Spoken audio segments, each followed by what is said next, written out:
Saint میں انتخابات ملتوی کرانے سے متعلق قرارداد کثرت رائے سے منظور۔ ایوان بالا میں نون لیگ کے سینیٹر عفنان اللہ قرارداد کی مخالفت میں خوب گرجے برسے، کہا دوسری جنگ عظیم میں بھی انتخابات کا عمل نہیں رکا تھا۔ انتخابات ملتوی کرانے والوں نے 2013 اور 2018 میں الیکشن ملتوی کروانے کی بات نہیں کی۔ سپریم کورٹ نے کہا 8 فروری کو الیکشن پتھر پر لکیر ہے، ہم الیکشن کرائیں گے، ہم ڈرنے والے نہیں ہیں۔ اول تو ریزولوشن نان بائنڈنگ ہے، یہ نہ آئین سے بالا تر ہو سکتی ہے، یہ ایک ان کی ڈیمانڈ ہے، یہ نہیں ہے کہ یہ بائنڈنگ ہوتی ہے۔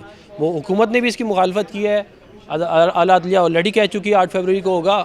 ہم ایز میجر پولیٹیکل پارٹی جو ہے ہم سمجھتے ہیں کہ 8 فروری کو۔ ایوان کے اندر قرارداد کی مخالفت نہ کرنے والے پیپلز پارٹی کے سینیٹر بہرام تنگی نے سینٹ کے باہر میڈیا سے گفتگو میں وضاحت پیش کی۔ ان کا کہنا تھا کہ یہ تاثر غلط ہے کہ انہوں نے قرارداد پر خاموشی اختیار کی۔ میرا موقف یہ تھا کہ میں نے جو آج سپیچ کی ہے یہ میں نے ریزولوشن سے پہلے کی ہے، میں ریکارڈ پہ لانا چاہتا ہوں۔ اور یہ اسپیچ میں نے کیا کہا، اس دن جب میں نے اسپیچ کیا تھا کچھ نمبر سے مجھے گالی آ رہی ہیں، وہ تو ٹھیک ہے، ہمیں گالی دے، ہماری بے عزتی ہو جائیں، اگر ملک کے خاطر اداروں کے خاطر مجھے کوئی آدمی گالی دے دے تو مجھے ایکسیپٹ ہے، لیکن مجھے کچھ دھمکیاں بھی آئی ہیں جس میں باہر ممالک کے نمبرز تھے، تو میں نے اس کی وضاحت کی کہ چیئرمین صاحب چونکہ کسٹوڈین آف دی ہاؤس کے، تو میں نے کہا کہ یہ مجھے دھمکیاں اور یہ گالی آ رہی ہے اس تقریر کے بعد۔ سینیٹر پلوشہ خان اور سینیٹر سعدیہ عباسی نے قرارداد سے لا علمی کا اظہار کرتے ہوئے کہا کہ وہ کمیٹی میں تھیں۔ قرارداد ایک انتہائی غیر پارلیمانی طریقے سے آئی اور اس وقت ایوان میں کوئی پریزنس نہیں تھی۔